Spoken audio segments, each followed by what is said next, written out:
I served in the 9th Roman Legion once. The things we did and the battles we fought never haunted me. Not until the Battle of the River Styx, where I watched every single one of my brothers die, brutally. It wasn't until after the battle was over, after I was spared by our General Quintus, I met Janus. She taught me about Father Time and his keepers. I worked with them for a few hundred years, safeguarding the multiverse. My first mission involved hunting down a man whose penis had been possessed by an extra-dimensional parasite. Of all the things that happened during this mission, the most notable was us managing to resurrect Quintus, the second horseman himself. This part of the story happens around 400 years later. At this point, Janus and I were part of a group of keepers called the Hell Hunters. Janus was in charge. I was the second in command. We had 2 other members. One was a lightbender called Ryder. She was the daughter of an angel that we'd worked with on Earth 1317. An angel whose name is too long or difficult to pronounce, so he called himself Victor. Being half angel made her more powerful than the other lightbenders, which is why Victor asked us to recruit her. The other member of our team was a literal werewolf called Gunter, although he perfected the term Hound of God. We had been tracking, or trying to track, the Necronomicon for maybe 400 years. After the incident with Abaddon, we'd come up with nothing but dead leads. It had been a long journey. We'd faced many demons and parasitic creatures from the outside along the way. The fighting was easy. It was the easiest part. I can remember the day we got the call.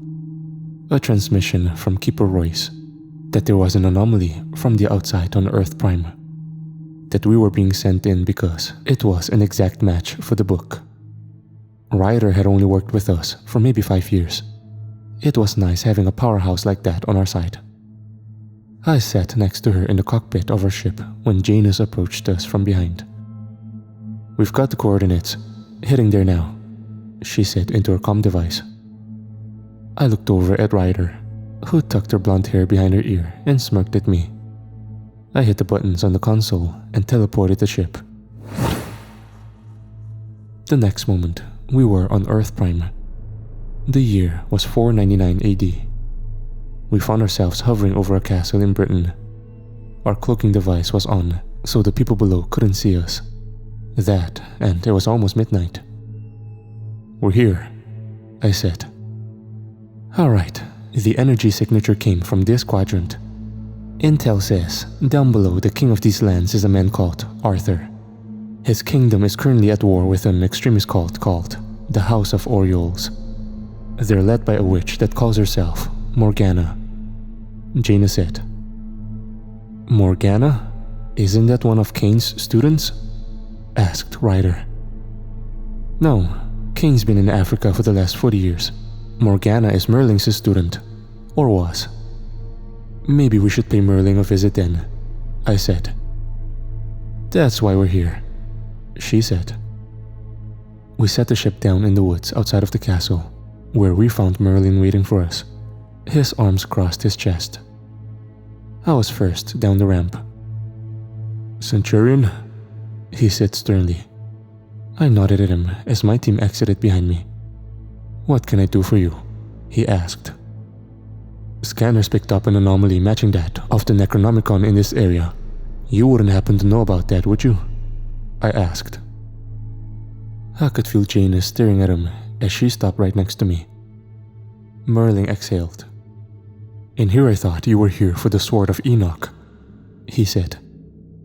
"The Sword of Enoch?" Janus asked. "You found it?" "I didn't. It was bestowed upon our young king by its guardian." "The sword has a guardian? I didn't know that. Did you know that?" I said, looking at Janus.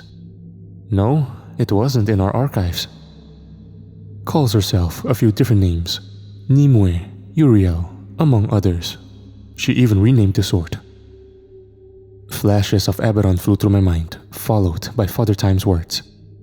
Another 400-ish years. I'd forgotten all about the sword. Now, here it was, all out in the open. "Well, unfortunately, we're not here for the sword," Jaina said. "Good. Megan, you can come out now." The bushes behind them moved. Out came a young dark-headed girl that couldn't have been older than 14. "And who is this?" I asked. "My newest student." "Was she waiting in the bushes to ambush us?" Janus asked. Merlin only smirked.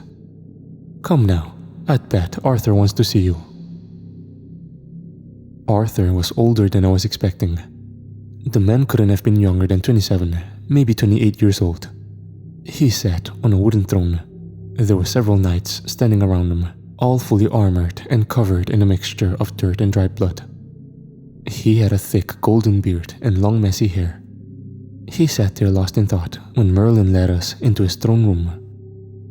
"My lord," Merlin announced as he approached us. Arthur looked up at us. "Is this them?" he asked. "Father Time's keepers," said Merlin. Arthur smirked as he looked Janus up and down. "I prefer their other name, Hell Hunters. Have you come to aid us in our struggle?" "That depends," Janus replied. "You're here looking for a book?" asked Arthur. "Not just any book, one written by Lilith herself," replied Janus. "The Necronomicon. Rumor has it, it's what my dear sister is using to bolster her forces." "Morgana Le Fay?" I asked. Arthur glanced at me. "Yes, she has created quite the force. Most are revenants, of course." "That is what we've been fighting over the last 3 months?" he asked as he looked towards Merlin. 5 months, corrected Merlin. "Where is she?" I asked. "In a castle, surrounded by an army, with an intent to release the earthly body of Lilith," said Merlin. What?" asked Janus. This was quite a startling revelation. Our files on the earthly body of Lilith were extensive. It was the body she was born into. Well, born into is a strong phrase. She was created into this body in the garden as Adam's first companion, until she started communicating with Amonu, corrupted Lucifer, and then tried to kill Adam. She was cast out, sent to the realm that would become Gehenna or Hell. While in Gehenna, she was exposed to Amonu's corruption on a greater scale. He instructed her in how to use magic. It was in the bowels of Hell that she wrote the Necronomicon. Using his forbidden knowledge, she teleported back to Earth. She and Lucifer waged war on humanity and heaven. At least until a human called Enoch banished her from her human body and hid it away in an unknown location. A location said to be warded to all hell from supernatural forces. I'm sure you're wondering, why did Enoch not just kill Lilith's human body? Well, blood magic is a fickle thing. You see, when Lilith and Lucifer began their unholy union, they were both worshipping Amonu. They made love under an altar to the dark god. Their intention was to create Amonu's perfect vessel. They did. But during the pregnancy, Lilith came to the realization that she enjoyed her free will. She had the child, but hid him away. She hid him somewhere and masked him with a blood magic spell with her own blood. The child, Dagon, was the most powerful being ever created up to that point. And if he truly became Amonu's vessel, he would be a threat to the entire multiverse. But none of that is important. At least not now. Lilith couldn't come to Earth without possessing a human. She had possessed Cain before. I wondered if she had possessed Le Fay. What it ultimately came down to was that we needed to find Le Fay and kill her. We also knew that if Lilith was after her old body, that this situation could have potentially world-ending consequences, which meant we needed to speak with the horsemen, which was something I was tasked with, given my history with them. The hardest part about getting an audience with the horsemen is, well, finding them, as it turned out. The task was given to Gunther and I. The girls would stay behind with Arthur and determine a course of action with Le Fay. I'm not entirely sure what Janus was expecting from the horsemen. Maybe another army. I wasn't sure. I hadn't kept up with Quintus since our last encounter with Abaddon. I'd seen him in passing only twice since then on varying assignments. Gunter and I took the ship. I assumed that if the situation was bad enough, the horsemen were probably aware. I was piloting while Gunter fiddled with a knife behind me. "Where are we going?"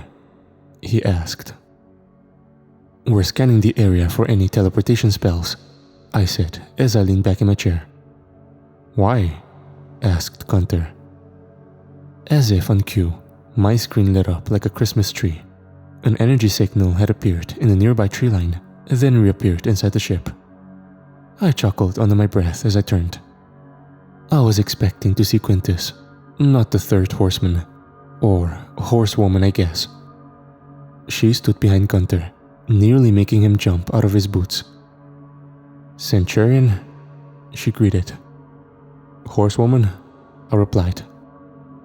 "Amara is fine." The woman still looked as she did the last time I'd seen her.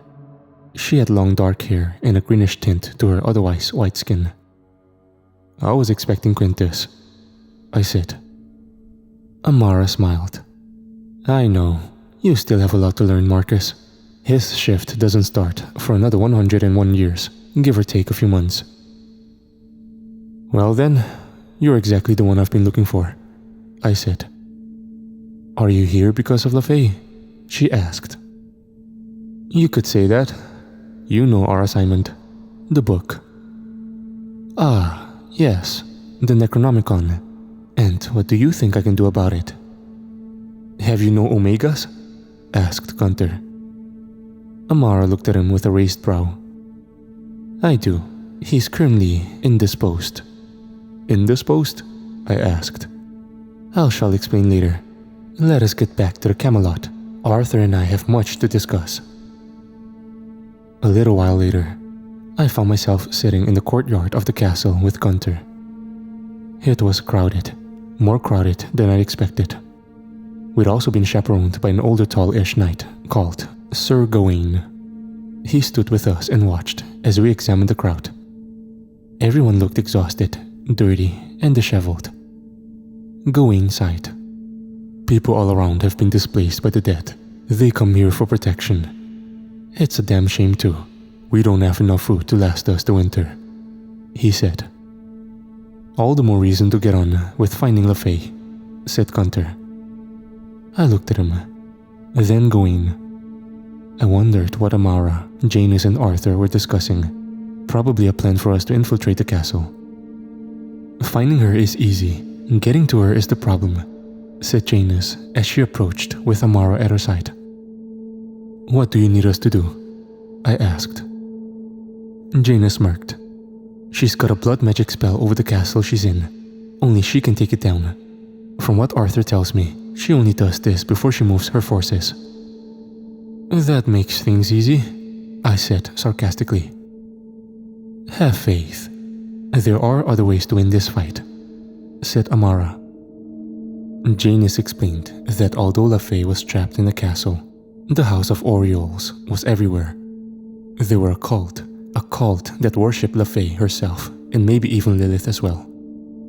She said that there were priests everywhere, and that there were rumors of one having taken refuge in a village south of where we were. Arthur had been debating sending a group there to go after them, but they had been dealing with attacks from LaFay's forces and didn't have the manpower. "So we're going?" I asked. Janus smiled. "You and Ryder will be escorted by Megan." "Escorted?" I asked.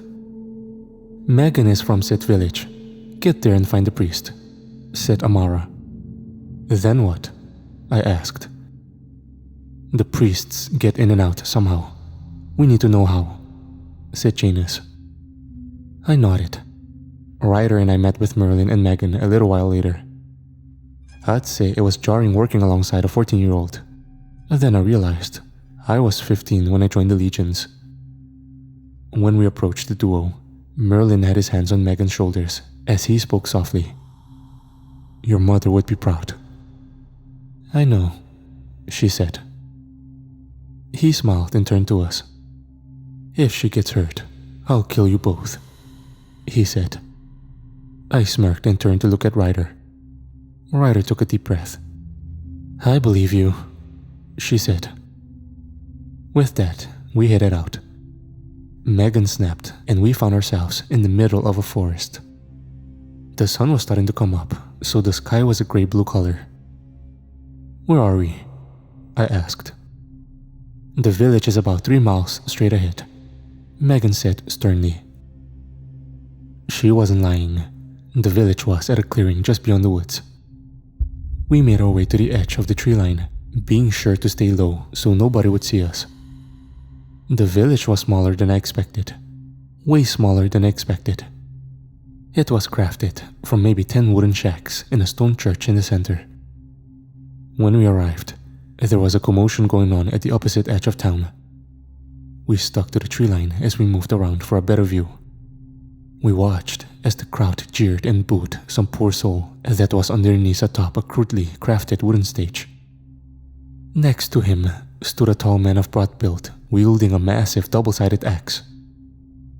Then, there was a bald man with scarlet ropes to his other side.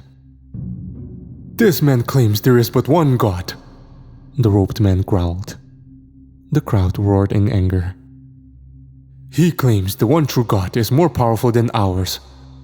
But his one true God doth not grant him immortality. He must die for eternal life after living a life on his knees. He turned back to the man. You doth not have to suffer.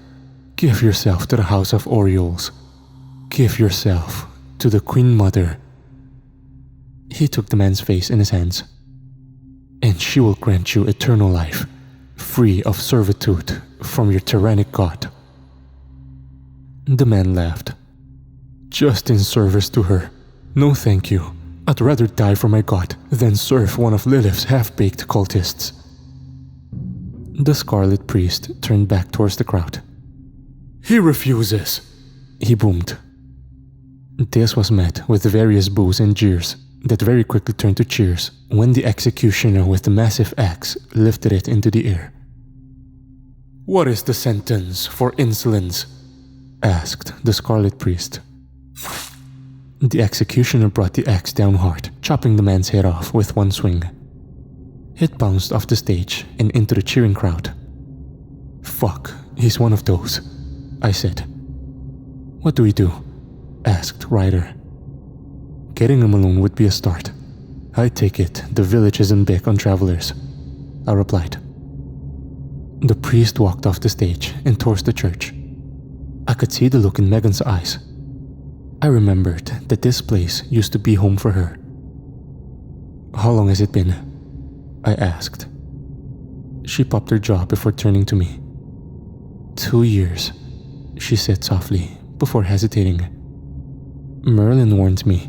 He said those exposed to the Necronomicon can have an effect on people. Your parents here? Asked Ryder. No, they died when I was young. Merlin took me in. Ryder and I looked at each other. Megan took a deep breath. He went inside the church, she said. Knowing that we probably wouldn't be able to sneak through town without attracting some unwanted attention, we elected to wait until nightfall to head towards the church. That was easier said than done, however. It would have been nice if we could have just used our ship's cloaking device. But according to Megan, the Scarlet Priests of Orioles would have been able to detect it, as blood magic seemed to be their specialty.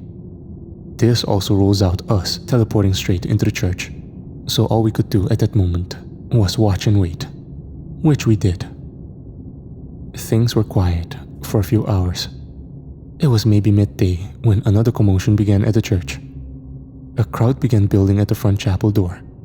A chant was started in some demonic language that I wasn't versed in. I could feel my chest shudder a bit. The doors to the church opened, and out stepped the Scarlet Priest. Only now, he had several runes carved into his forehead. What the fuck? I heard Megan say from next to me. The priest raised both of his hands. Both his eyes suddenly started to glow a faint red. My loyal subjects, he said in a voice that sounded almost feminine. LaFay is communicating directly through him. I didn't think that was possible. Megan started. It, of course, isn't possible for a magic practitioner to take over someone's body. No matter how powerful they are, they're still human. Which was why my eyes widened as I very quickly pulled my sword from its scabbard. "What is it?" asked Ryder. "That's not LaFay," I growled under my breath. "It has come to my attention that a witch has teleported among you. Go forth, find her, bring her to me." The townsfolk dispersed, abruptly going into a frenzy that began with them turning their homes inside out as they searched for us. I could see Megan kicking herself from out of the corner of my eye. My mind very quickly went into survival mode. "Stay low," I said as I turned to Megan. We started back through the woods. It didn't take long for me to hear voices following us. I wasn't sure if they could track us themselves or not, but when I heard the phrase, "Release the beasts," I came to a quick halt. "Beast?" I wondered out loud. I tried to listen closer. That was when I heard the snarling, then the barking. I could smell the sulfur in the air. My mind reeled back to my time with the ninth, to that first night as a little boy, so desperate to prove himself a man. I gripped my sword tightly as I used my other hand to pull my shield from my back. "We cannot outrun them," I said sternly. "Outrun what?" asked Ryder. "Hellhounds." A howl echoed throughout the woods around us. I steadied myself and ignited my neon blue sword. Ryder pulled her short sword from her back and it ignited a bright white color. We stood our ground for a moment. "I can teleport us away," Megan said. "No," I replied. "What? Why?" "We need them." I didn't get to finish my sentence as a massive black wolf came barreling out of the brush straight for me. I raised my shield just in the nick of time. The beast slammed into me. But unlike the first time, I didn't fall. The creature's head snipped and snapped at me from the top of my shield. I sank my sword into its throat. Another hellhound charged from the brush at Ryder, who moved swiftly, sidestepping and cutting the hound in half with one swing. I knew that wasn't it though. These things usually traveled in packs of 3. I could hear movement ahead of us, but it didn't sound animal-like. And it didn't sound alone. Several men emerged, led by the Scarlet Priest as he rode atop the last hellhound, his eyes still glowing crimson. He looked down at me. "Centurion," he greeted in a feminine voice. "Lilith," I greeted in response. My, how did you know?" "Not many demons have the balls to possess a live human. Violation of free will and all," I said. The Scarlet Priest laughed. "He worships me, as do your former brothers." I wanted to step forward and relieve this priest's head from his shoulders, but I stayed my hand. The possessed priest noticed this and smirked. "Do you want to hear how they screamed as we tortured them?" He was about to continue when Megan stepped forward and launched a torrent of flames at the hellhound. They hit the beast in the face, causing it to buck backward, which sent the priest falling back into the dirt. The creature ran away. The men around us attacked, but they were, well, mere men. We cut them down in seconds before turning our attention to the unconscious priest. "Grab him," I growled. A few moments later, we were standing in front of Janus and Amara, the priest still unconscious on the ground. "That wasn't fun," I said as I wiped someone's blood from my face. "He was possessed by Lilith," Ryder cut in. I could see Amara exhale. "That is unsurprising," Amara said. "Oh really?" I asked. "Tell me this, why is Lilith possessing priests in random villages?" "Because she and LaFay are conducting a war," said a male voice from behind us. I turned to see Arthur approaching with Merlin at his side. Megan went straight to Merlin and hugged him. That still doesn't answer my question. Why wage a war? Why now? What does she want? I asked. Does it matter? It's Lilith. What does she always want? Asked Merlin. Power, replied Janus. Amara stepped forward and squatted down next to the priest before touching him on the forehead. The priest started to float as Amara's eyes went wide. Lilith's definitely been inside him, she said. Ew, I heard Megan reply. Amara grunted, almost like she was in pain. No, she said. We all looked upon her. No, she cried more urgently as she suddenly backed away. Her eyes shot up to Arthur, then to me, then to Merlin. She wouldn't dare. What? Asked Merlin. She wants access to the tomb, Amara said. The tomb? No one knows where it is, said Merlin. She does, but she can't get in. Not without. Amara's eyes went to Arthur's sword. Hence the war, I said. Arthur's sword, the sword of Enoch, aka Excalibur. A blade blessed and forged by Yahweh himself, and bequeathed to Enoch to drive off the forces of Gehenna in the first Great Gehennan War. Enoch, the man who drove Lilith from her original body and forced her essence down into hell itself. He locked her body away in a place that no one would find it, sealed off in a tomb that has been lost to history, said to be warded to hell from supernatural forces, warding that can only be unlocked by a sword. I need to confer with the others, Amara said. What shall we do in the meantime? I asked. Protect Arthur. LaFay is going to make a move, and soon. Oh, and Amara snapped her fingers. A man suddenly appeared ahead of us. A bearded man in black medieval armor that was made from the same metal as mine. He had a glowing neon blue longsword in one hand and blood across his face. This is Sir Stapleton. He is an Omega soldier. Stapleton put his sword away and exhaled. Why was I taken from the battlefield? He asked with a concerned look in his eyes. Amara looked at us. I'll be back, she said before vanishing. Stapleton turned to me, looked me up and down, and chuckled. You're the Centurion Quintus was telling us about. I raised a brow. You know Quintus? Stapleton smirked. I do. I served under him during his last shift. Abel before that. So you're not Amara's? I asked. Technically no. Come have a drink. We've got a lot to talk about. I learned a lot from Stapleton. He had been helping Arthur's knights fight LaFay's forces for a few months. Before that, he'd helped quell a handful of small matters for Quintus, and Abel before that. We talked for a few hours. It was strange talking to another Omega soldier again. It almost felt like speaking with one of my brothers in the 9th, if ever so slightly.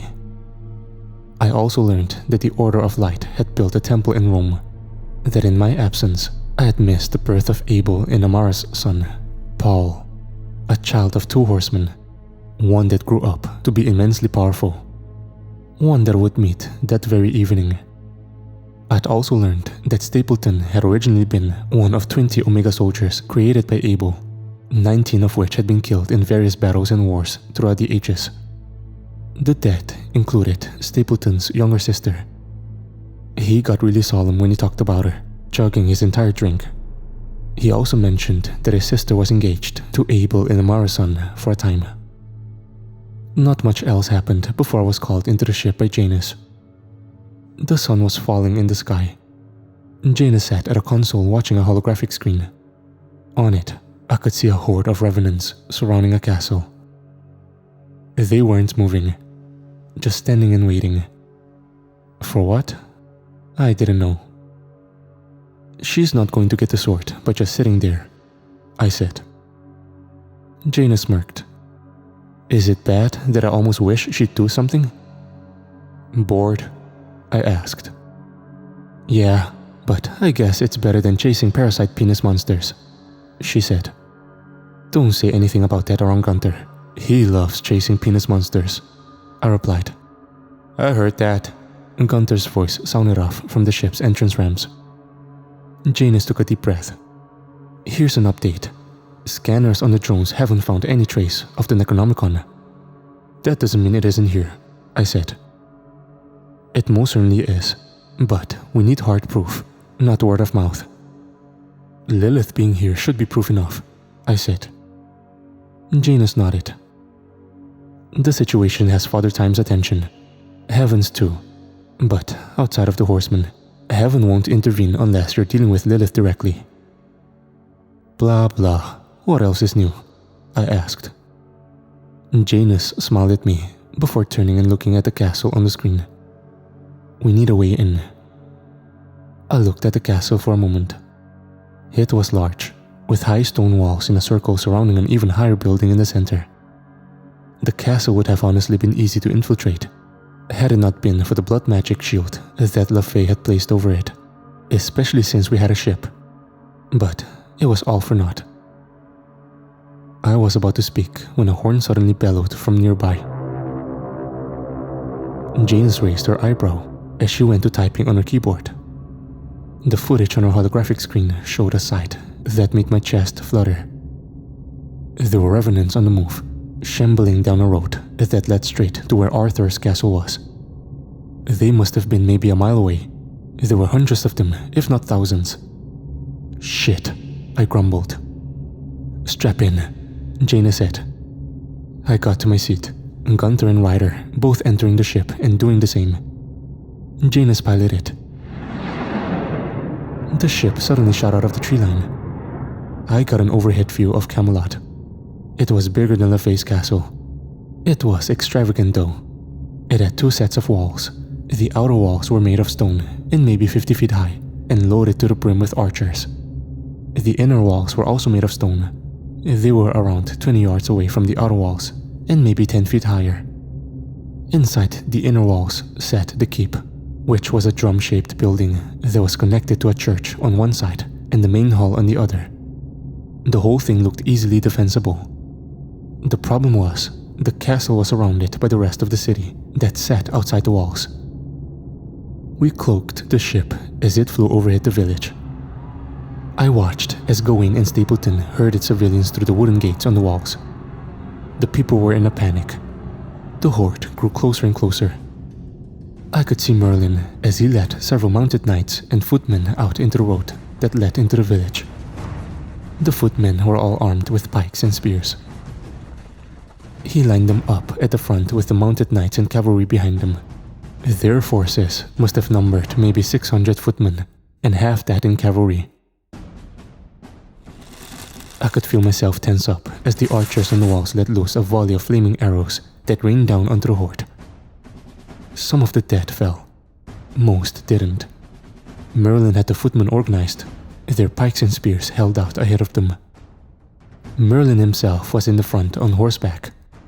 I watched as the cavalry formation split into 2, each side flanking the footmen. Another round of arrows rained down onto the corpses. The revenants were even closer now. Merlin stepped off his horse and raised both his arms. I remember this one. A wall of flames arose from the ground. He pushed forward, and the fire consumed, scorching the corpses as they charged in.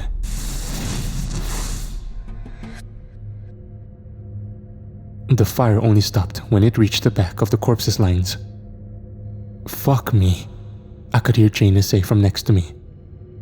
There honestly weren't very remaining corpses, maybe about 100 or so, all of which were quickly ridden down by the incoming cavalry. I turned to Janus. It was very evident that they had dealt with this before. We landed amongst the carnage. Glad you could join us, Merlin said as I walked down the off-ramp.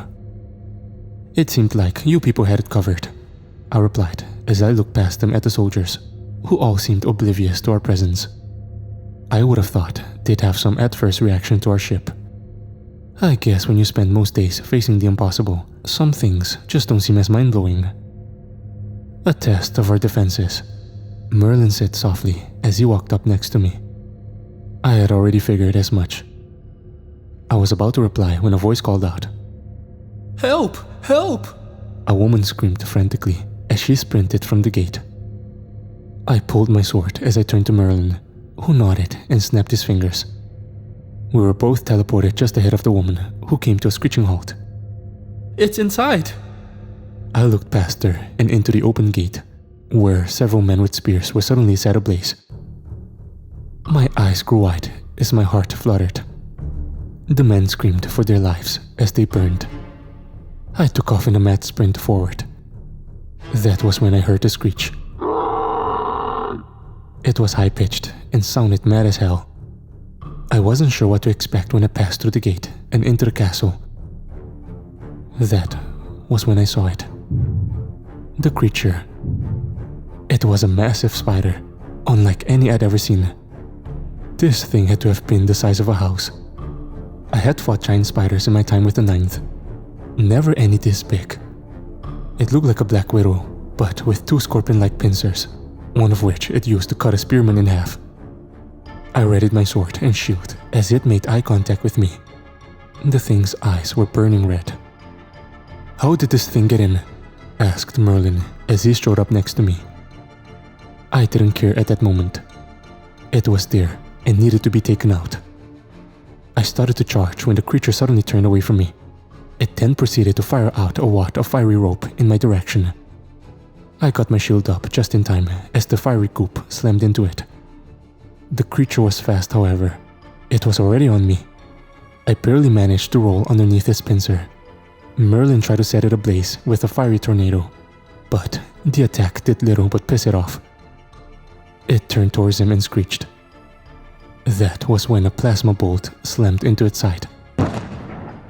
A big one that could have only come from one place. The ship hovered overhead. The spider screeched again before turning and trying to set it ablaze. That was when I made my move, sprinting on one of the creature's legs and hacking at it with my sword.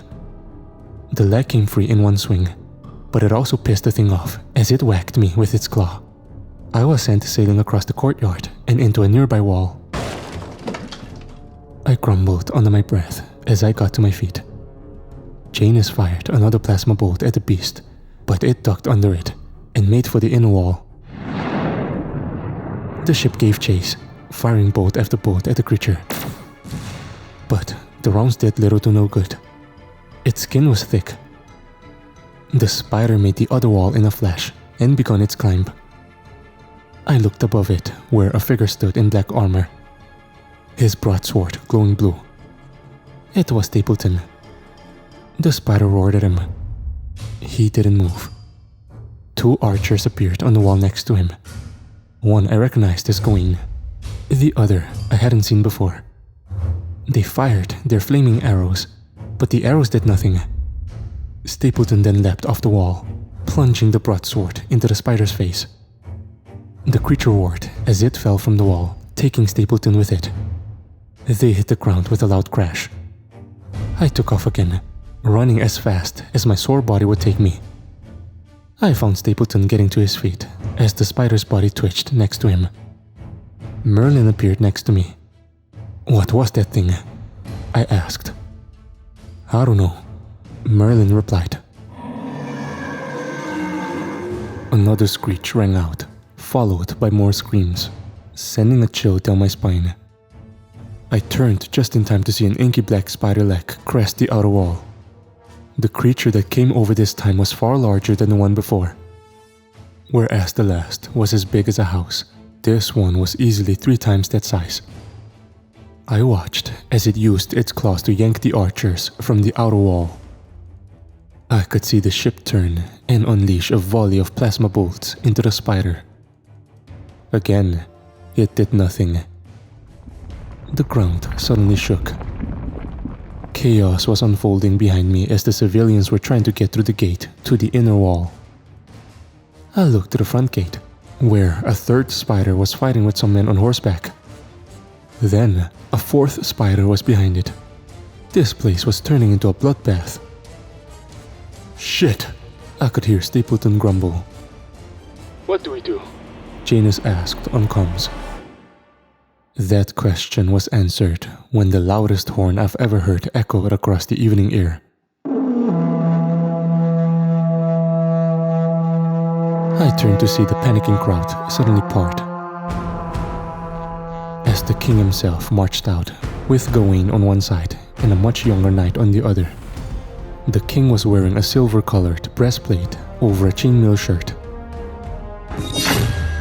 He pulled a sword from his hip. The sword from his hip. The sword of Enoch. Excalibur. This got the attention of all the creatures, specifically the large one, which had completed its trip over the outer wall and was coming full speed for him. My heart danced in my chest. Arthur said something to the knights next to him. They both took a step back as he marched forwards. The creature was almost on him. I was maybe 50 paces away. I was about to run to him. Arthur suddenly dropped to his knees and plunged the sword into the ground. The blade began to glow in an almost similar manner to Ryder's, or mine, but it wasn't glowing white or blue. It was an emerald color. The spider took another step when the ground under it suddenly shot up. A massive spike made from rock and earth went straight through the beast's midsection, showering the whole area in blood and guts. The other spiders didn't relent. They'd made it through the front gate. Arthur wasn't deterred. He got to his feet and readied himself. He, however, didn't have to fight, as a flash nearly blinded us. There was a loud crack like thunder. When my sight came back to me, I was staring at Amara and the first horseman, Abel. He was accompanied by the fourth horseman, William, and a teenager. The teenager who I assumed was the son of Abel and Amara, Paul. Abel winked at me as he turned to where both the smaller spiders lay dead, their heads bashed in by Quintus, who stood there with his club hanging over his shoulder and a smirk on his face. Holy shit. I could hear Jaina say over comms. The whole courtyard was now silent.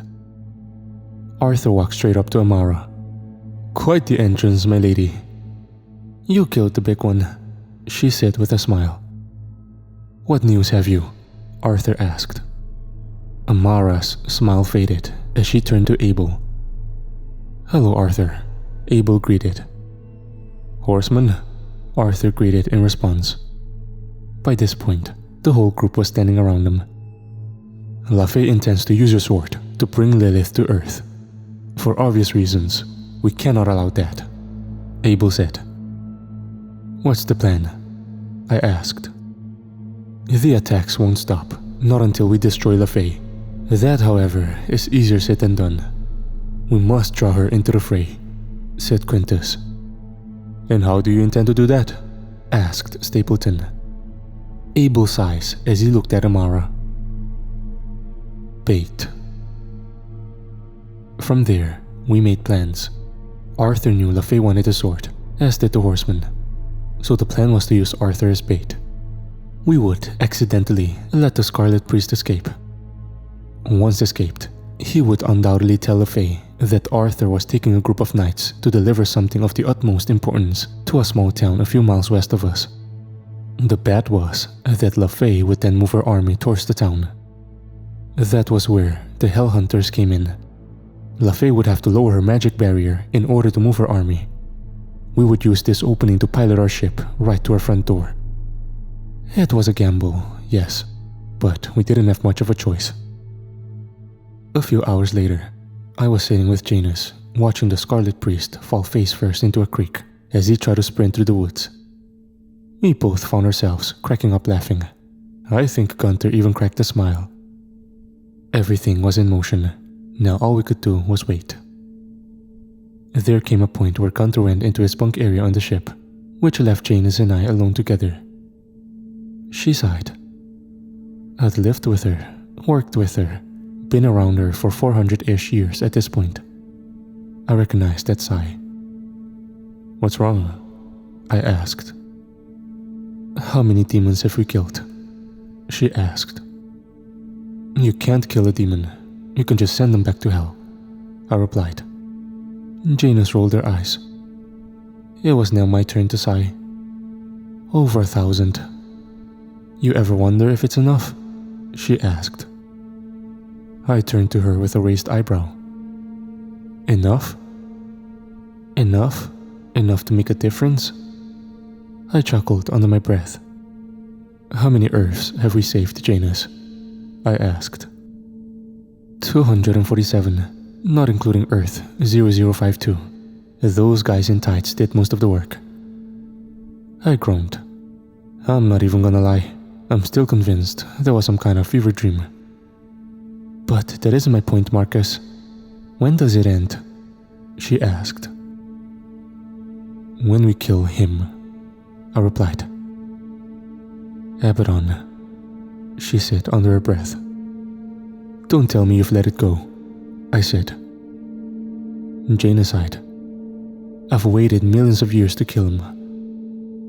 Marcus, I'm tired. I exhaled. What are you saying? You want to quit? No, but I do want a break. A break? I asked. Father Time once told us that we'd have to wait 2,000 years for an opportunity. That was 400 years ago. We have time. We? I asked as I turned to her. My eyes stared straight ahead. I never really thought about taking breaks. Not since my brothers died. Not since we resurrected Quintus. Not even since the 9th. My life had been combat for centuries. Combat and loss. Janus was like family to me. I was to her as well. She was like a sister to me. Marcus, you can't tell me you've never thought about having a family? A wife? Kids? She asked. I chuckled. Truthfully, up to that point, I hadn't.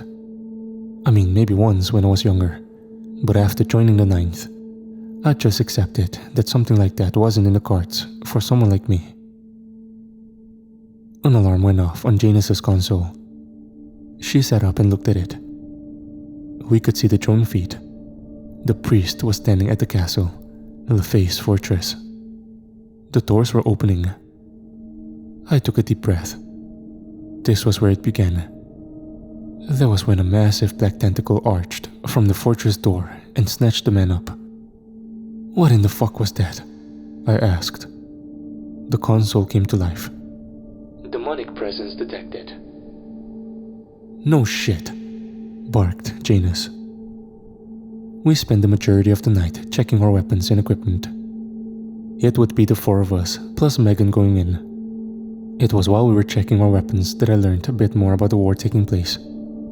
There never was a sword in the stone, but as some of you may know based on the legends, Morgana Le Fay was Arthur's half-sister.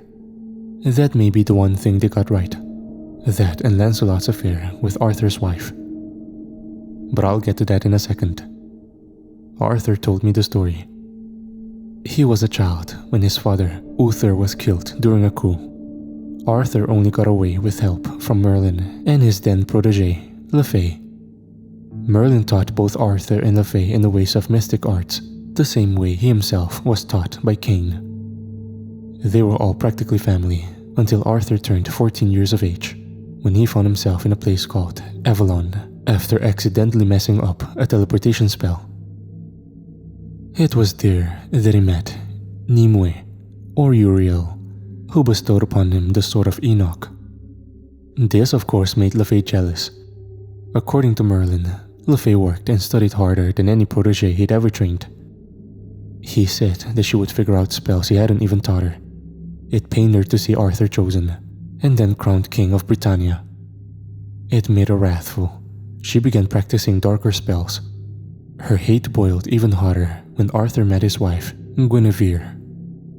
That was around the time she started hearing whispers. Lilith's voice, no doubt. Le Fay started practicing all sorts of demonic stuff. One such skill she picked up on was necromancy. Another, one far less magical in nature and far more dangerous, was the ability to manipulate people. Particularly one of Arthur's youngest knights, Lancelot. She told Lancelot that the Queen desired him, that she needed him to fill her carnal urges. One night, while Arthur was away, Lancelot snuck himself into her room. It was dark, and Guinevere had been drugged by Le Fay with an elixir of some kind that made her believe that Lancelot was the king. What happened next was awful. Le Fay stowed into their room and, upon catching them in the act, killed them both.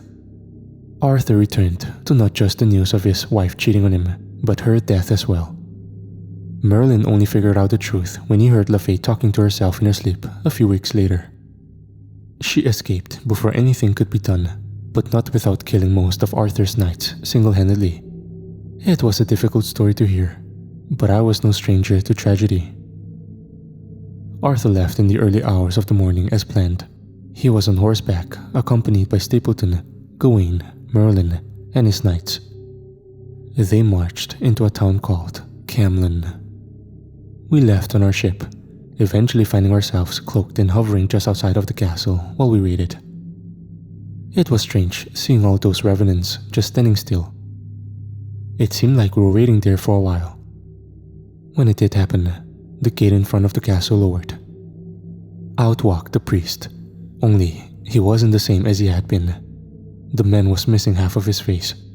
He'd been turned into a revenant and sent to lead our army. They moved out quickly. We didn't waste our opening. Janus piloted the ship right over the castle. I looked down in the courtyard between the tower and the wall. It was empty. It was also quiet. I'm going to drop you guys off here. We exited the ship via the ramp. By we, I mean Megan, Ryder and I. Gunther and Janus would stay airborne for the time being. I can remember the air feeling cold when my feet touched the dirt. It reminded me of the Nine's last stand. This place felt evil. There was also something off about this place. We carefully made our way to the building in the center. The place looked a lot smaller on the monitors. Marcus, scans of the place show a large complex constructed underneath. It's like a labyrinth. Janus said into my earpiece. We were almost to the building now, when there was a sudden rumble. The ground suddenly gave out beneath my feet. I found myself free-falling for a split second before I hit something hard with a thud. I looked up into the night sky, where a trapdoor suddenly blocked out the moon overhead. I found myself in a pitch-black darkness. "Ryder? Megan?" I called out. I pulled my gladius and ignited it. The blue light penetrated the darkness around me. I found myself staring into two inky black eyes that were roughly the size of dinner plates. I couldn't make out the size of the creature in the dark, but I knew what it was. I'd smelled dragons on the other Earths before. I fucking hated dragons. I hurriedly got my shield up as the creature opened its mouth. The next thing I knew, the whole cave was illuminated by dragon fire. There was a sudden thunk. The flames went from hitting my shield to burning the ground to my left. I looked over my shield to find Ryder standing there with her swords raised. She eyed me. Then, a torrent of flames hit the dragon from the other side. I could see Megan standing there with rage in her eyes. It was only then that I could take in just how massive it was. The beast was maybe 25 feet tall and around 60 feet long. It had a lizard-like body with sharp talons on its feet. Its scales were an oily black, and instead of wings, it had a mass of dozens of black tendrils, each with a spiked barb at the end. The creature glared at Megan before a tendril went sailing towards her. She dodged it, while Ryder went skyward, burying her sword into the dragon's neck with a squelch. The dragon roared loudly as it began to squirm. Ryder was thrown off, but her sword was still inside of it. I charged in hard, slashing at the creature with my sword, whilst using my shield to deflect tendril strikes. Megan was hurling fireballs to my left. The beast swung at us with its clubbed tail, but we both dodged it. I did a forward roll under it, finding myself underneath the beast's belly before thrusting my burning blade upward as hard as I could. The dragon let out a shrill cry. I was bathed in hot crimson liquid as the dragon went limp and fell to one side with a thud. "I fucking hate dragons," I growled. Ryder laughed. You say that every time we fight one. Do you people know how hard it is to get a hold of a daughter of a Tiamat? A voice sounded off from my right. I turned quickly with my sword raised. A woman stood there, clad in red robes, with some runes written on her arms and forehead in what looked like blood. Megan was passed out at her feet. Ryder only stepped next to me. The cave was suddenly re-illuminated by torches on the walls, flickering to life. We knew who the woman was. We all knew we were in danger. I looked behind her. I could see revenants gathered on the stairs from which she'd come. Dragons are a stubborn bunch, she continued. Even if you get one, they tend to be less than cooperative. That is, unless you have a direct link to their grandmother. She's just a child. Let her go, I growled. LaFay raised a brow and looked down at Megan, then back to me.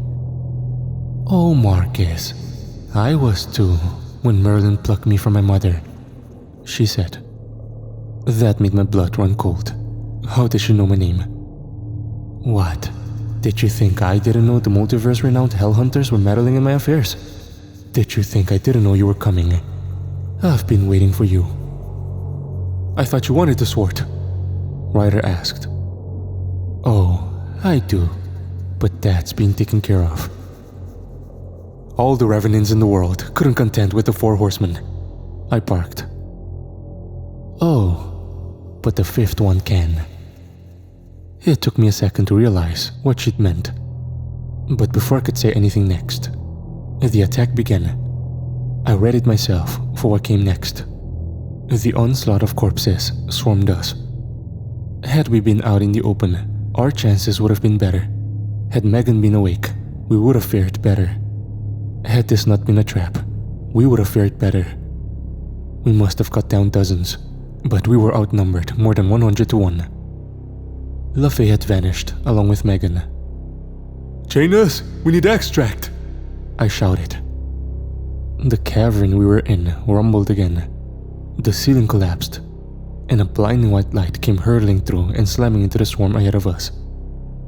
When the light faded, we found ourselves looking at the back of a white-haired angel that had decimated the revenants. Father? Ryder asked. Victor turned to us with a serious expression. Ryder? The council will punish you for saving us, Ryder replied. You're my daughter. Damn the council, said Victor. Ryder was just about to reply when Janus's voice came onto comms. Marcus, we're inside the main building. There's no book here. Scanners indicate that LaFay has disappeared. She took Megan, I said. Shit. We need to get to Arthur, I think. My sentence was cut off as I was suddenly teleported away. The next thing I knew, I was standing in the midst of a destroyed village. The air smelled of smoke, death, and burnt flesh. I looked around. Quintus sat on a stump with a shocked look in his eyes. There were dead bodies everywhere, and even fewer living ones. My eyes met Ryder's. What happened? I asked as I approached Quintus. He looked up at me. Abel's son, Stapleton, they killed Arthur. His voice broke for a split second. They killed Amara. That sent a chill up my spine. A horseman dead. That was a feat that was nigh impossible. How? I asked. Abel's son. He and Stapleton took the sword. I remembered the teenager. I didn't think anything of him when I first saw him. He looked like a younger version of his father, albeit a bit paler. I also thought about Stapleton. The knight was Abel's chosen. What would make him make such a rash decision? What of LaFay's army? Asked Ryder. I could hear Janus's ship landing close by. They hit us from all directions. It was one hell of a battle. It wasn't until they pulled back that we realized what had happened. Gawain said as he walked up next to a limping Merlin. I take it LaFay was waiting for you, Merlin said as he eyed me. I took a deep breath. I was about to have to tell this man even more horrible news, but before I could open my mouth, "Megan's been in communication with me. LaFay is making her way to the temple," he said. "Communication?" I asked. "She's established a psychic connection through a spell. It's an old trick. LaFay shouldn't be privy to it, but it works." Quintus got to his feet, his eyes on the entrance to a small wooden building ahead of us, where Abel stepped out in his full black and gold armor. He had a long black scythe in one hand. Abel didn't say a word as he snapped his fingers. A white horse suddenly appeared ahead of him. It snorted as he brushed his hand along the side of its face. "Abel?" Quintus said softly. I followed Quintus closely. Abel looked at Quintus and sighed. "I brought Paul into this world. I gave Stapleton his powers. Their betrayal is on me. Every life they help take is on me. I'm going to go and make it right," Abel said. "Not without us," William replied from the doorway. It was then that I could see Amara's corpse. It had been laid out on a table alongside Arthur's. She'd been stabbed in the heart, while Arthur had been stabbed in the stomach. The look of betrayal was still plastered on both of their faces. I could hear Janus approaching us from behind. "We won't beat LaFay to the temple," Abel said. "Doesn't matter if we do or not. Enoch's wardings are complex. Even with the sword, it's not going to be easy to get in," Merlin said. "How much time do we have?" asked Quintus. "Not long." We spent the next hour or so regathering our gear. Janus and Ryder contacted the Keeper base. They requested backup. Given the circumstances, I wasn't sure it'd be enough. Royce approved this, of course. We didn't get the fleet this time. Just Royce and a team of 12 exterminators. I guess I haven't written about exterminators yet. Those are the Keeper's shock troops. After the incident involving Rasputin's penis destroying an entire Earth, Father Time came up with the idea for a special response unit, one strictly designed for combat situations. What separates them from your regular Keepers, you may ask? For one, their gear. These guys were outfitted in bulky suits of cybernetic armor, with heavy plasma blasters and energy shields. They were also cybernetically augmented themselves. They were Father Time's knights. Once we gathered everything and everyone, we got set to make our way towards Lilith's tomb, which was in a location unbeknownst to most beings in the multiverse. But Abel knew where it was. Some small island in the Atlantic called Avalon. We arrived via Janus' ship, which transported myself, Ryder, Merlin, Gawain, a few knights who wanted revenge for Arthur, who also wouldn't stop touching shit on the ship. We landed at the rendezvous point, where we found the 3 horsemen waiting for Royce, Cain, and strangely enough, Victor and 3 other angels, Raziel, Rain and Aguilar. As it turns out, Heaven wasn't a fan of the sword being taken. They were even less amused by the culprit, Abel's son Paul. During the trip, I familiarized myself with Paul based on Keeper files. We didn't have much to go on. He ranked high on our class system for power, being at a level 9. The class system didn't really matter to me much though. It wasn't always a good metric for power scaling. I will say that the most powerful beings on there was Abaddon at a 12, Dagon at a 13, and Amonu at a 15.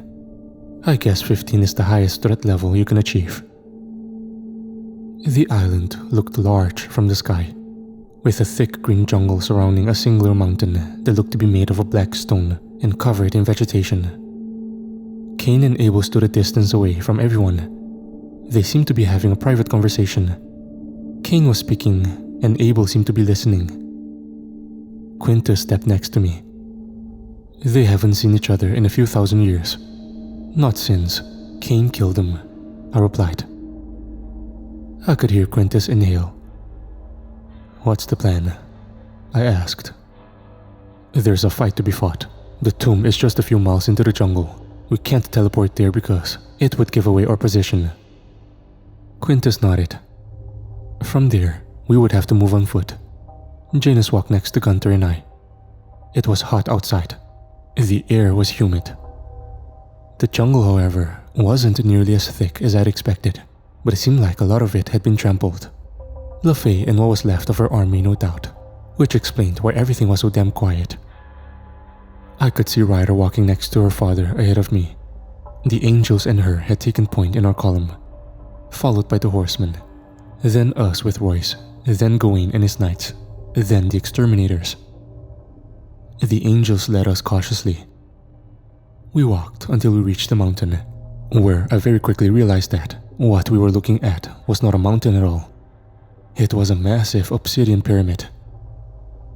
Only, it had been there for so long that it was now covered in green plants, other than the massive triangular doorway where LaFay had marched her forces inside. We all gathered at the opening, staring into the black void. "This is the tomb?" asked Gawain. "It's the largest structure ever built by humans," replied Abel, as he planted his scythe in the ground and turned to us. "Lilith's body is at the center. Keep your eyes up. Stay sharp. Who knows what LaFay has waiting for us," he said. I can remember thinking that was a pretty bad speech, but then I realized that Abel probably didn't have much to say because he was grieving. I started to wonder how that felt, to lose someone you loved. Don't get me wrong, I loved my brothers in the 9th, but it wasn't a deep and intimate love. We weren't out here having Greek orgies. I then thought of Janus. She'd asked if I wanted a family. Why would I? I was an immortal being. Anyone I loved would surely die. It wasn't worth it. Abel was first into the darkness, followed by Quintus and William, then the angels. I approached the structure cautiously, my hand reaching out and grazing over some of the obsidian that was showing through the vegetation. My mind suddenly flashed back to the battlefield. I was standing on the black sandy shores of the river Styx with my sword in one hand. Maxis was shouting to my left as Quintus slammed his club into a demon to my right. I was looking up into the face of Abaddon himself. He only smiled down at me. I was suddenly yanked away from my vision by a hand on my shoulder. "Careful, Centurion," Cain said softly. I looked at him for a second. He seemed a bit different from the last time I saw him, but I just couldn't for the life of me understand why. He smiled. Then it hit me. He'd always seemed so sad before, almost meek. But now, he seemed almost lively. The warden can play games with the mind. "Here," he said as he tapped me on the head. "This should help, but I'm not 100% sure it will. Enoch was the most powerful human magic user in history." "Then why is he dead?" I asked. Cain only laughed at this. "Whoever said he was dead?" Cain asked before turning and walking into the darkness that was the pyramid entrance. I looked up at the structure. It reminded me of the Kahinian Capitol building, which shot an icy pang of fear down my spine. I put it aside and continued moving forward. Janus stood waiting for me. We entered the darkness. I ignited my sword for illumination. The angels in the front did the same. "You still smell like dragon guts," Janus said softly. "Yeah, that tends to happen when you shower in them," I replied. "You couldn't shower on the way over here?" asked Gunter. "Is it that bad?" I asked. "I have enhanced smelling," he said. I rolled my eyes. We'd found ourselves in a long hallway with a high vaulted ceiling. I could see ahead of us that it emptied into a large corridor. I wasn't sure why at the time, but it made my heart flutter a bit. We reached it after a few more seconds of walking. This area was well illuminated. It was also massive, maybe the size of a coliseum. I eyed Janus, then looked up at the wall furthest away from us, where I could see differing doorways of various heights and positions along it, some were even as high as 50 feet off of the ground. We walked through the corridor cautiously. That was when we realized that all of the walls were covered in doorways. It was almost like some kind of bug hive. It wasn't until we got up close to the furthest wall that we realized that they weren't doorways. There were holes. Holes that looked like ones you'd find in an ant mound. But therein lay the problem. What could do that to solid stone? The answer to that question came in the form of a screech. Abel stopped and threw a fist up. Our whole column came to a stop. The exterminators fanned out with their rifles aimed. Janus pulled her plasma pistol. Gunther only chuckled as he fished a knife from his jacket and started cutting into an apple that he'd fished from his other pocket. "What is this?" Victor asked. "I'm not sure. Those holes are new," Abel replied. "New?" asked Quintus. "Well, newer. I haven't been here in over 1,000 years." Then came the smell. I readied my sword and shield. I recognized that smell. It was all over me.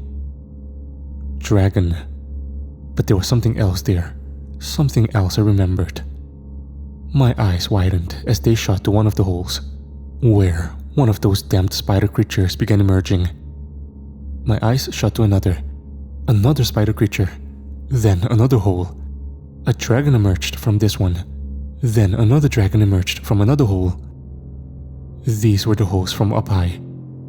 The holes on the ground were even worse.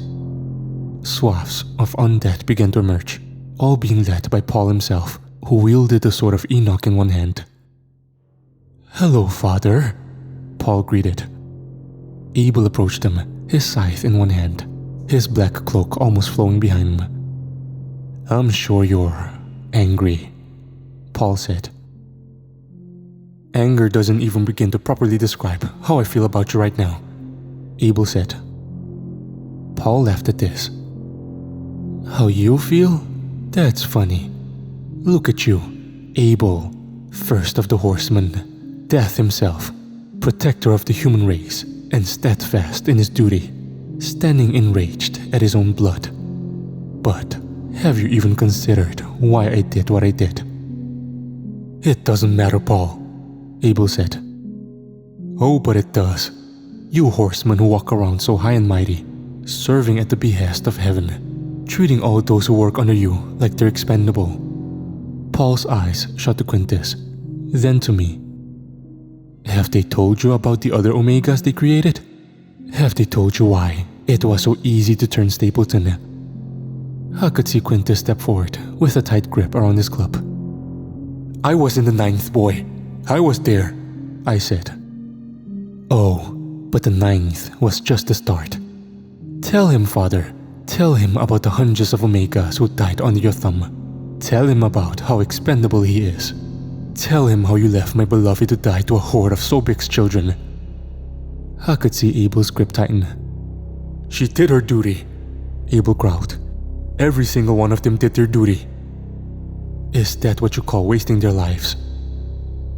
"And what is it you're doing, boy? Throwing your lot in with Lilith? Do you know the monster you're helping?" Victor boomed.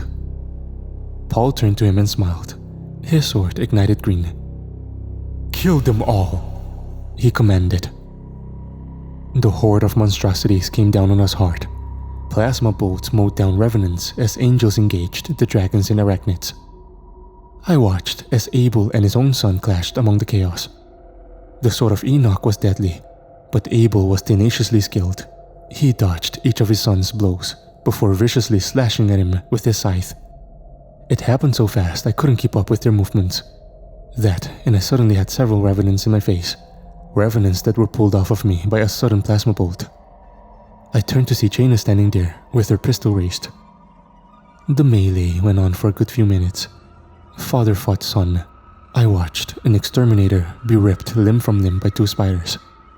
I watched most of Arthur's remaining knights get absolutely obliterated by a dragon, all except for Gawain. Gunther carved up revenants with his knife. Amongst the chaos, Merlin found me and Janus. "We can't stay here," he barked. He was right, of course. We didn't have time to waste fighting these things, but the swarm was relentless. A dragon suddenly appeared behind Merlin, but was interrupted by Quintus bashing its head in with his club before he turned back to us. "Follow Kane. We'll fight these things off," he ordered.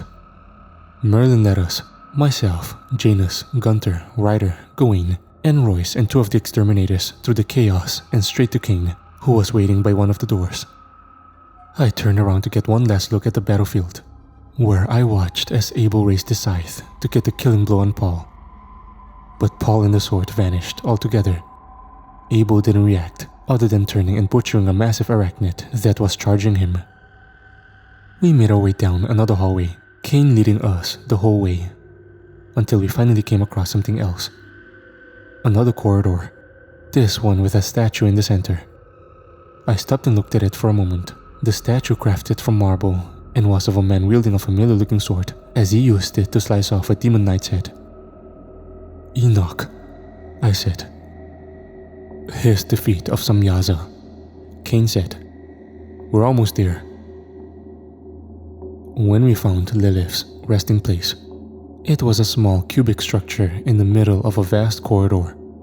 It had a single door and was crafted from the same smooth black stone as everything else. Royce took point with his rifle raised. Merlin and Kane walked behind him, followed by the rest of us. The doorway led straight to a stairwell. We found ourselves staring at the back of LaFay as she stared down into a black circular pit. Paul was next to her with the sword in his hand. Alongside him stood the zombified Scarlet Priest. "All right, back away," Royce barked. The Scarlet Priest was the only one to look up. "Look who made it," the priest said with Lilith's voice. Paul turned to us. "Where's Megan?" barked Merlin. The priest's gaze went to the wall, where a revenant had a knife to Megan's neck. Merlin grunted under his breath. LaFay still had her back turned towards us. "Paul, would you kindly?" Paul handed her the sword. "Remember the terms of our deal," he said before looking at us. He smiled at us for a moment, almost like he was studying us. Royce had his weapons trained on him. "Okay," he said before snapping his fingers. The next thing I knew, I was standing outside the structure, as was Kane, Janus, Gawain, Gunther, and Ryder. My eyes went up as I heard someone clear their throat. Standing on top of the structure was Stapleton with his sword over his shoulder. Paul was on the ground directly below him.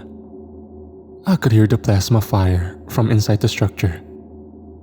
"So," Paul started. "Who's first?" "We have them 6-2, Gawain growled as he readied his sword. That was when I noticed something large move in the darkness behind Stapleton. I could smell it again. The shadow took a step forward, revealing itself as its red eyes began to glow in the darkness. The biggest dragon I'd ever seen stepped forth, causing the ground to tremble. "No," I heard Kane mutter. "Oh, yes, uncle.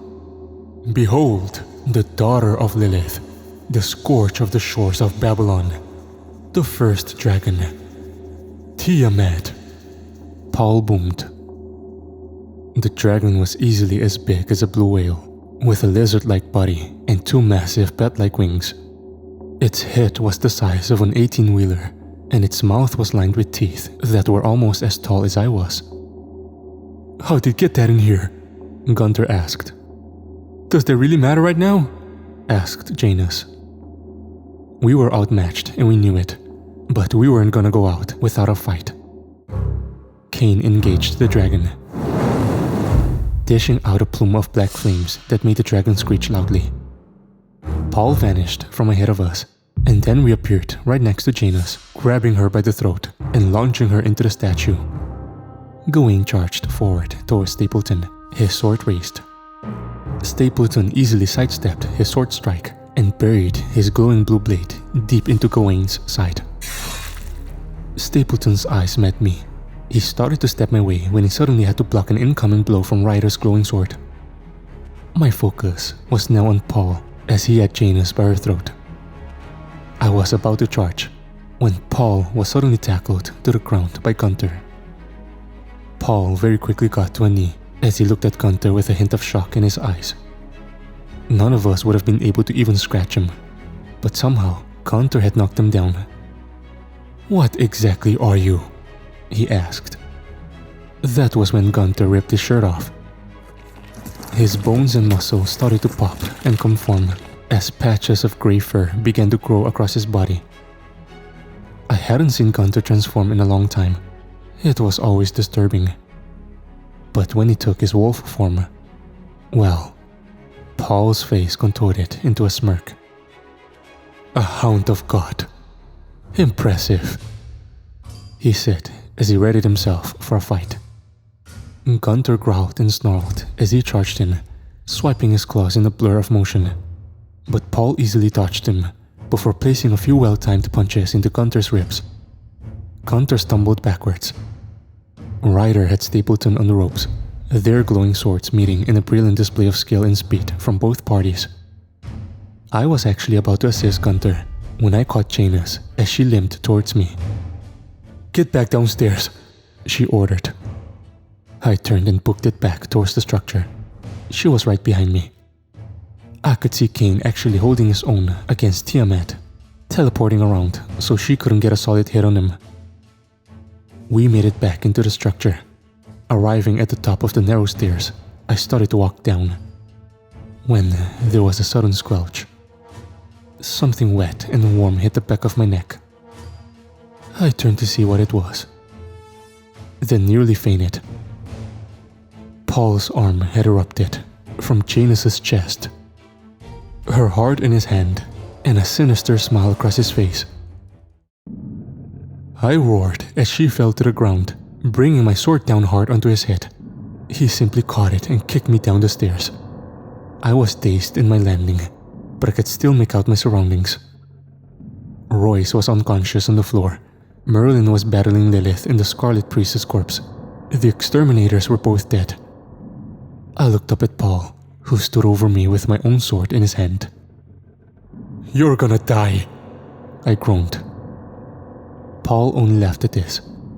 He raised my sword to strike, when he was suddenly hit from behind by a mass of black fur. He fell to the ground, dropping my sword as he did so. I scooped it up before turning back to find Lilith holding Megan hostage, as Merlin readied a fireball. Megan had tears in her eyes. "Let her go," Merlin commanded. I could see LaFay now hovering over the closest edge of the pit, with the sword of Enoch glowing its emerald color. Her back was towards us as she chanted her incantation. Gunter was still fighting with Paul. I took off in a full sprint towards LaFay. I guess Lilith noticed this as the Scarlet Revenant raised a hand towards me, unleashing a wall of flames in my direction. I raised my shield and charged through it. This gave Megan the opening she needed as she teleported away from Lilith's grasp, which itself left an opening for Merlin to set the possessed corpse ablaze. I continued my sprint, leaping across the opening and slamming my shield into LaFay's back, causing her to go careening into one of the walls of the pit before falling into the darkness. I myself had to grab onto the opposite ledge. She dropped the sword, and it landed on the furthest edge. I pulled myself up and back over, where I found the charred Scarlet Priest standing over me. "Do you have any idea what you just did?" Lilith's voice boomed as it brought a knife down on me. I rolled to one side as I kicked the thing's legs out from under it. It fell to the floor as I shot to my feet. We locked eyes one more time. I readied my sword. "You want to know what your brother's screams sound like?" Lilith's voice asked. My mind flashed back to the Battle of the River Styx, then to the Gahinian throne room, where Lucifer and Eberron fought, where Eberron had initiated a coup at Lilith's behest, a coup that was responsible for the fate of my brothers. My face contorted in rage. I grabbed what was left of the scorched cloak. "For the 9th, I growled before I cut the thing's head off. I turned back to see Merlin and Gunter both being disabled by Paul, while Megan helped Royce to his feet. I made my way back around the pit as to pick up the sword of Enoch, but Paul was suddenly in front of me. Shit, I barely got out before Paul grabbed me by the throat and lifted me off my feet. "Look at you, the favorite of Quintus. the only Omega soldier in history to choose his own path. Yet here you are, about to die for another one of the Horseman's wars. Fuck you, I growled as I hit him over the head with my sword. He smiled again, before turning and launching me into a nearby wall. This knocked the wind out of me. I'm pretty sure it broke a couple of ribs too. Paul scooped up Enoch's blade and turned back to me. Then he was suddenly sent flying through the air by one of Merlin's spell. I wasn't sure which one it was, as I was woozy yet again, but it sent him over the pit, through the wall, and into the next room. Merlin stumbled forward, watching the hole he'd created with the horseman's body closely. He only stopped at the edge of the pit. Megan had gotten Royce to the stairwell and turned towards us. "Let's go," she shouted. I staggered to my feet. The ground suddenly rumbling didn't help. Merlin ran over to me and started to help me up. "Let's go, Centurion," he said.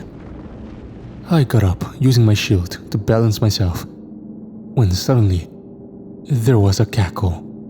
This one from the pit.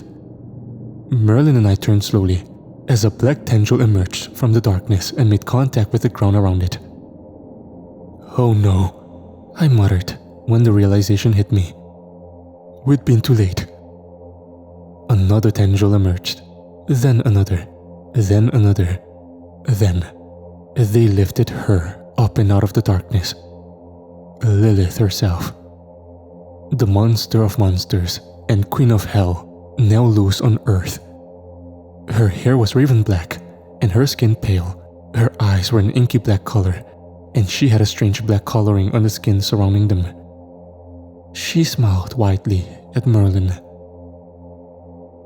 "Oh yes, it is good to be home," she said, as one of her tendrils shot out and wrapped itself around Merlin's neck.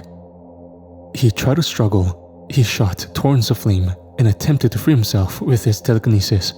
I think he even tried to teleport. But it was no use. She pulled him in close. I tried to charge in with my sword, but I was still dizzy. I made it 2 steps and fell. What she did to Merlin next still haunts me. I can still hear Megan's screams and taste the irony in the air. One of Lilith's tendrils found its way into Merlin's forehead, but it wasn't deep enough to kill him. Then she activated some kind of energy beam from it, which peeled the skin and muscles from Merlin's face. I tried to get to my feet, but Lilith's 4th tendril knocked my feet out from under me. "If Cain won't serve me anymore, I guess you'll have to do," Lilith said as she reached out with her hand and ripped his skull out. I could hear Megan's screams. Now it was Royce pulling her up the stairs while Gunther got me to my feet. We made it back to the corridor, where Tiamat and Cain still fought vigorously. I found Ryder laying against the structure, clutching a deep gash on her side. Stapleton was nowhere to be found. We were hardly in a position to move, but we knew Lilith was coming up those stairs any second, and we had too many wounded. I could hear the footsteps coming up the stairs. I gathered what strength I had and pulled my sword and shield up. Royce readied his rifle. Gunther growled. Only Lilith wasn't the one who stepped out from the doorway. It was Paul, with Enoch's sword still in his hands and a crazed look in his eyes. That was when Lilith came bursting through the roof of the structure, Luffy wrapped up on one of her tendrils. "Kill them, Paul! Kill them all!" she laughed. Luffy gave off a weak smile before snapping her fingers. She and Lilith vanished. Paul turned to us. It was at that point I pretty much resigned myself to my fate. I wasn't going out without a fight though. I waited for Paul to make his move. He certainly didn't disappoint, charging head first into our group. The only thing that stopped him was the man that appeared ahead of us. The man with the scythe on his back, who was drenched in blood. Paul came to a sudden stop as Abel's hand caught him by his throat. He tried to cut the hand off with the sword, but Abel caught it almost effortlessly, snapping Paul's arm in the process. "You killed your mother," Abel said. I'll kill you too, Paul replied. I'm sorry, Paul. Whatever I did to you, I'm sorry.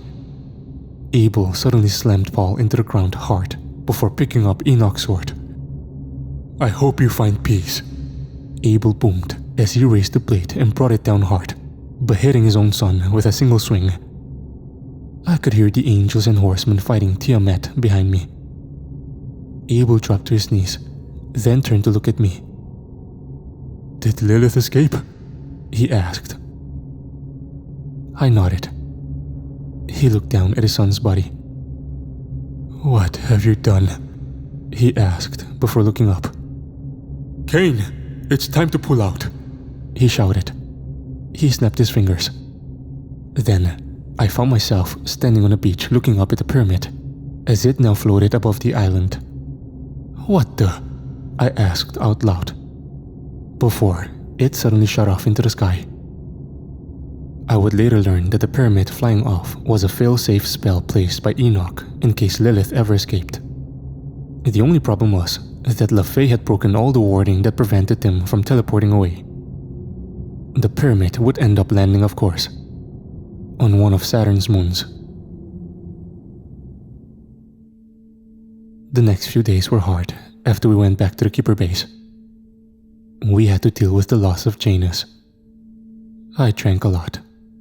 Ryder had to take me to my quarters more than once. A funeral was held for her, of course.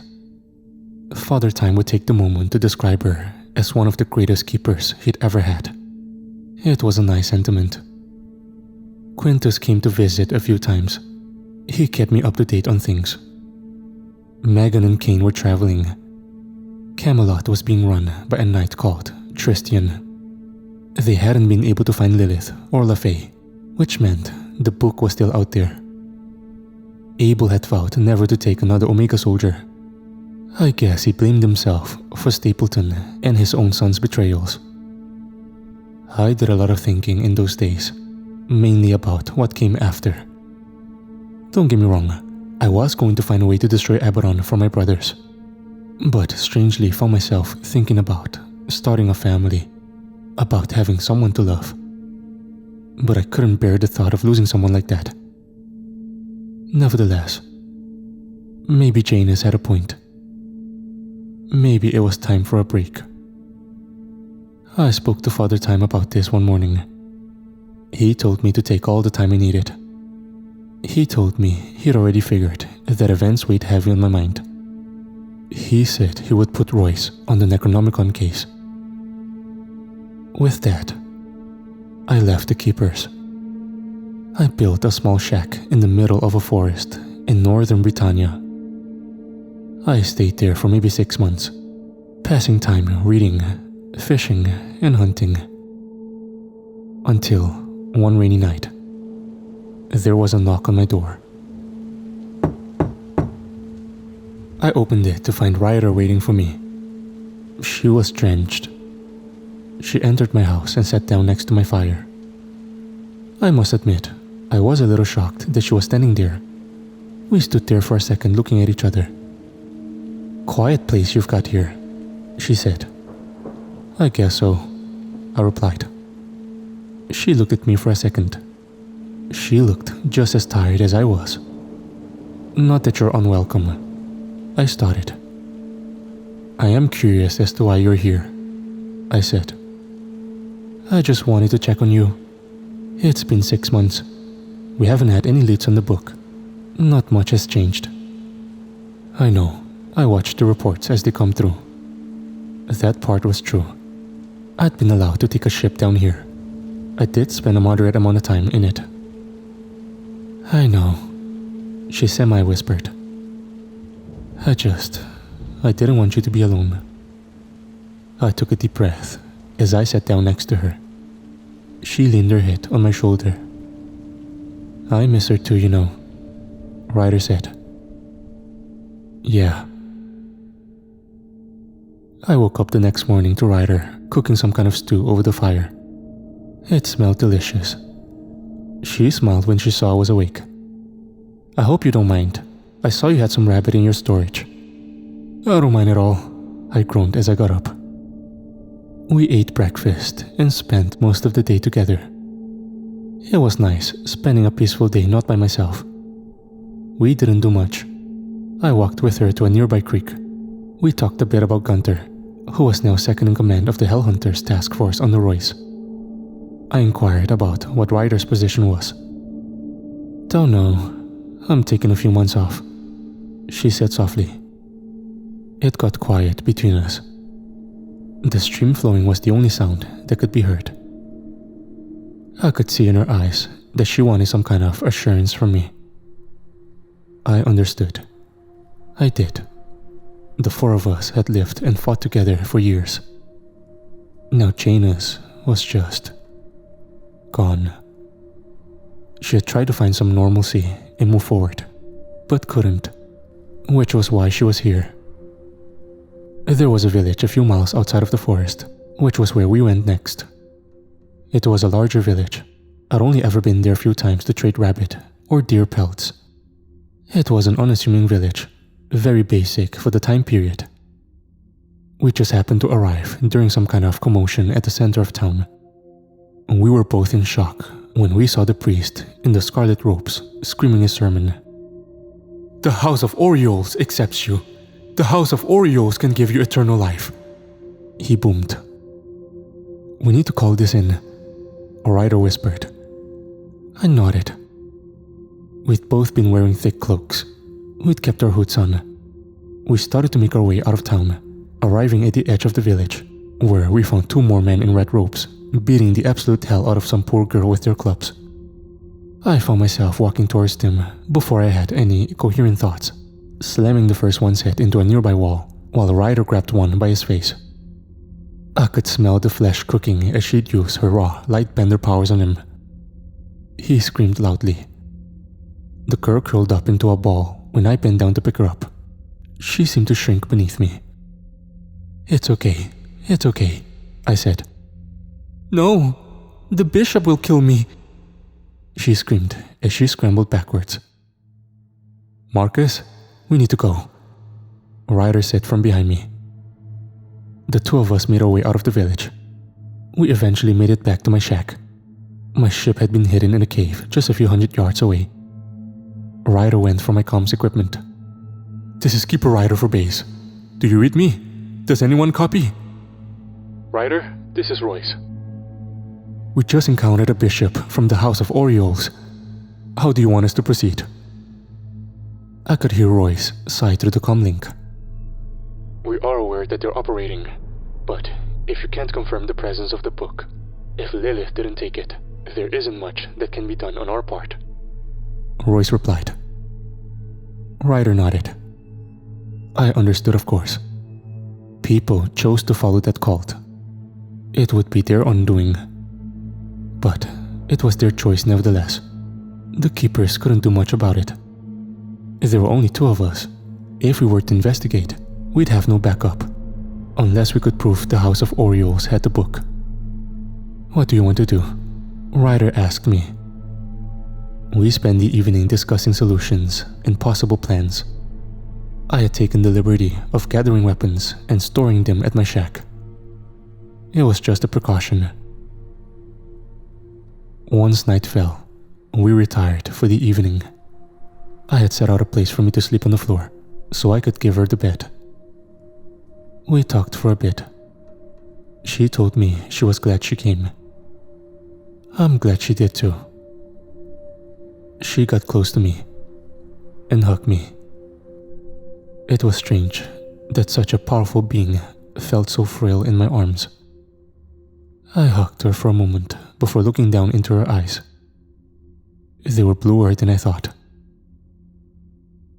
I wasn't sure what happened next. All I knew was that she initiated the kiss. Then from there, things took one turn. Then another. Then a few hours later, we were waking up together in the same bed, to the sun rising through the forest. I looked at her for a moment as she began to wake up in my arms. And, for the first time in a long time, I felt something I hadn't since before. My whole journey began. Peace.